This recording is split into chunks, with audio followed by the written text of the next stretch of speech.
সবচেয়ে প্রিয় জিনিস হচ্ছে আল্লাহর কাছে চোখের পানি। তো আপনি এবার হাত তুলে বলছেন হাত ফেরত দেবে না। 2, চাচ্ছেন, খুবই পছন্দ তার কাছে। 3, চোখের পানি ফেললে তার কাছে সবচেয়ে পছন্দ হয়। তো এবার 2 রাকাত সালাত আদায় করে চোখের পানি ফেলে ওকে বলেন কি বলতে চাচ্ছে।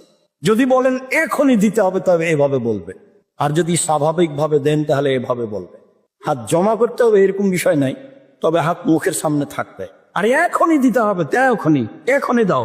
ওই যে বললেন না ওখানে আল্লাহ বলছেন অদা করেছো দিয়ে দাও। তুমি তো অদা করেছো, তুমি তো অদা খেলাপ করবে না, অদার খেলাপ করো না।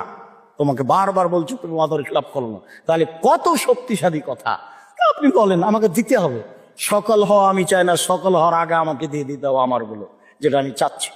আপনার দাবি দেওয়া যত মজবুত হবে আল্লাহকে তত ভালো লাগবে। দিতে তো পারেনি, দিতে বাধ্য নন, দিতে পারেনি।